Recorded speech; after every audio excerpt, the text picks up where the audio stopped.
آج آپ کے سامنے ہم جو اہم موضوع ڈسکس کرنا چاہ رہے ہیں وہ ہے ہم نے ECP کو ایک لیٹر دیا ہے آج کی تاریخ میں. کل ہم کراچی میں ایک ورکرز کنونشن کرنا چاہ رہے ہیں. آپ نے پہلے بھی دیکھا پورے پاکستان میں سب پولیٹیکل پارٹیز کو یہ اجازت ہے کہ وہ اپنے جلسے کریں, ورکرز کنونشن کریں, اپنے پروگرام کریں, اور ان سب کو اجازت ہے. شاید اجازت نامے کی بھی ضرورت نہ پڑے. ہم نے ڈیو پروسیس کر کے اجازت نامے کے لیے جمع کرا کے ہم کل کرنا چاہ رہے ہیں. ہم نے الیکشن کمیشن آف پاکستان کو یہ خط لکھا ہے اور آج ریسیو کرایا ہے کہ جی الیکشن کمیشن آف پاکستان کی یہ آئینی ذمہ داری ہے کہ وہ فری اینڈ فیئر الیکشنز اور ٹرانسپیرنٹ الیکشنز کرانے کے لیے تمام پولیٹیکل پارٹیز کو لیول پلینگ فیلڈ دے. یہ الگ بات ہے کہ ہمیں فیلڈ ہی نہیں دیا جا رہا. ماضی قریب میں آپ نے دیکھا کہ پورے پاکستان میں 100 سے زیادہ جگہ پہ ہم نے اجازت نامے مانگے, کہیں اجازت نہیں ملی. لاہور میں لاہور ہائی کورٹ کے حکم پہ کانا میں ہمیں اجازت ملی لاہور میں, لیکن اس سے پہلے کہ ہمارا کنونشن شروع ہوتا سب لوگوں کو اٹھا لیا گیا. اور اسی کے ساتھ آپ نے مانسہرہ میں دیکھا پشاور ہائی کورٹ نے بڑا واضح حکم دیا کہ آپ فری اینڈ فیئر الیکشنز کے لیے ضروری ہے کہ آپ ان کو جلسے کرنے کی اور پروگرام کرنے کی اجازت دیں. لیکن وہاں کیا کیا انہوں نے کہ ساری کرسیاں اٹھا کے لے گئے اور اس کے علاوہ ورکرز کو اٹھا لیا, رات سے گرفتاریاں اور چھاپے شروع کر دیے. اسی طرح کرک میں جو باقی نے ANP نے جلسہ کیا, JUI نے کیا, وہاں 200 400 پولیس والے ان کی پروٹیکشن کے لیے موجود تھے. جبکہ ہمارے ساتھ کیا ہوا, رینجرز نے اور پولیس نے سیدھی گولیاں ماری ہمارے ورکرز کو. اور اسی طرح مردان میں اور سوات میں ہمارے دوستوں نے جو وہاں ورکرز کنونشن کیا 4 دیواری کے اندر, 4 دیواری میں آپ کو پتا ہے کہ کسی قسم کی ایکٹیویٹی جو پولیٹیکل ایکٹیویٹی ہے کرنے کی اجازت کی بھی ضرورت نہیں کسی DCO سے یا DC سے یا کسی بھی ایڈمنسٹریشن سے, لیکن ان کو اٹھا کے جیلوں میں بند کر دیا.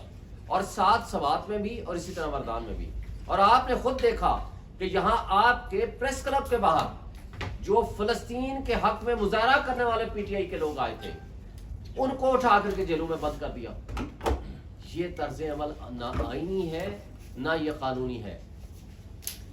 پاکستان تحریک انصاف ایک پرامن جماعت ہے. یہ وہ جماعت ہے نہ وہ تشدد کی سیاست پہ یقین رکھتی ہے نہ تصادم کی سیاست پہ یقین رکھتی ہے.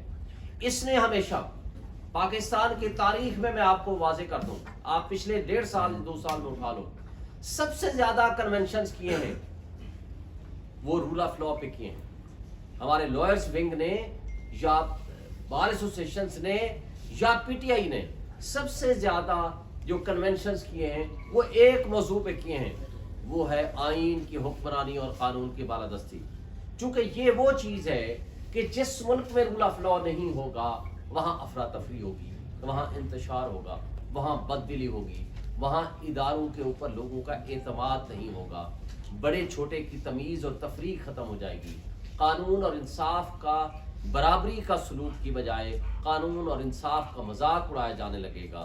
قانون اور انصاف کے دوہرا معیار جب سامنے آئے گا تو ریاستی ادارے بھی وہ بے وقت ہو جائیں گے, وہ ڈسکریڈٹ ہو جائیں گے. اور اس صورت میں ہمارے پاکستان میں سیاسی تناؤ میں اضافہ ہوتا ہے, سیاسی عدم استحکام میں اضافہ ہوتا ہے.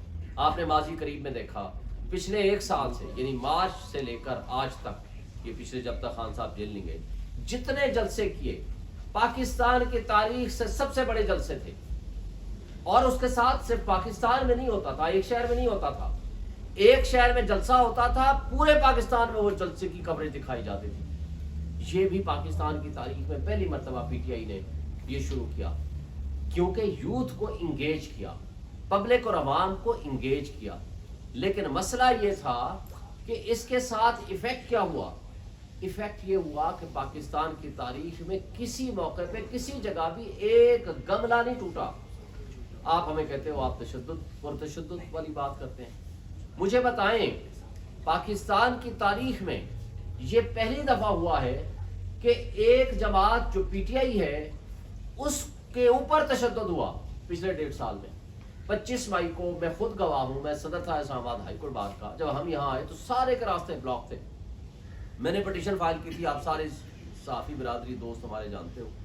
اور سپریم کورٹ نے کہا تھا کہ آپ پرامن طریقے سے ساری چیزوں کو آپ مینیج کریں. صرف ایک شہر لاہور میں 500 وکیل ایک دن میں گرفتار ہوئے اور اس کو سپریم کورٹ کے حکم سے ہم نے ان کو چھڑوایا تھا. اور جن پہ تشدد کیا جا رہا تھا, یاد ہوگا آپ کو, جس بس سے اتارے جا رہے تھے, وہ ایک شخص کو کہتے ہیں یہ وکیل نہیں ہے, اس پہ تشدد نہ کرو. یہ تھا ان کا طرز عمل. رانا ثناء اللہ صاحب کی زیر سرپرستی یہ سب کچھ ہو رہا تھا. لیکن افسوس سے ہمیں کہنا پڑتا ہے کہ جن لوگوں نے فاشزم کو پروموٹ کیا, فروغ دیا, وہ آج یہ کہہ رہے ہیں کہ پی ٹی آئی جی پرتشدد سیاست کر رہی ہے. بڑے افسوس سے یہ کہنا پڑتا ہے. ہم نے ہمیشہ رول آف لا, آئین کی بالادستی اور قانون کی حکمرانی کے لیے بات کی ہے.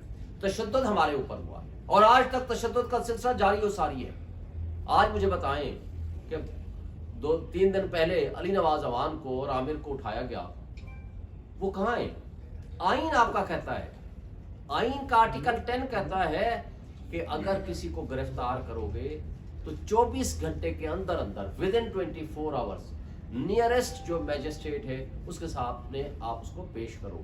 اور اگر نہیں کرو گے, یہ سب سے بڑا جرم ہے, کیونکہ بنیادی حقوق پہلی چیز ہے جو انسانی اور بنیادی حقوق کا تحفظ دیا جاتا ہے. اور جہاں بنیادی حقوق کا تحفظ نہیں ہوتا وہاں ناکام ریاستیں کہلاتی ہیں. آج ہم کدھر جا رہے ہیں دیکھیں. اور پھر لیول پلینگ فیلڈ کی جب ہم بات کرتے ہیں, آپ لولا لنگڑا اگر الیکشنز کی طرف لے جاتے ہیں, ہمیں موقع نہیں دیتے. آپ زور زبردستی پہ جو 80% 90% جس کی پاپولرٹی ہے اس کو آپ کرش کر کے اس کے بندے اٹھا لیتے ہیں, موقع نہیں دیتے. آپ چوں کا مربع بنا کر کے ایک لے آتے ہو, جو پیچھے 16 مہینوں میں آپ نے ایڈونچر کر کے دیکھ لیا کیا ہوا. ملک کا, ملک کی معاشی تباہی ہوگی, ملک کا بیڑا غرق ہو گیا. اور اس انداز اور اس حالت سے مجھے بتائیں, اس وقت پاکستان متحمل نہیں ہو سکتا ایسے ایڈونچرز کی, اس لیے کہ معاشی تباہی آپ کی اتنی ہو چکی ہے کہ اگر ایسی حرکتیں کریں گے تو ریاست کی جڑیں کھوکھلی کرنے کے مترادف ہوگا.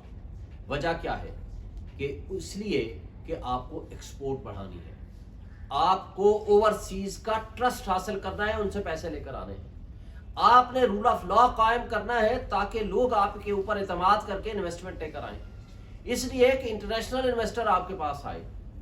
اور اگر آپ کے حکمرانوں کا پیسہ ملک سے باہر پڑا ہو, ان کی پراپرٹیز باہر ہو, ان کے بچے باہر ہو, ان کا بزنس باہر ہو, تو مجھے بتاؤ انویسٹر کیسے آپ پہ بلیو کرے گا کہ ان کی پالیسیز واقعی ایسی ہوں گی جو اس ملک کے رہنے والے یا اس ملک میں انویسٹمنٹ کرنے والوں کے بینیفیشل ہوگی.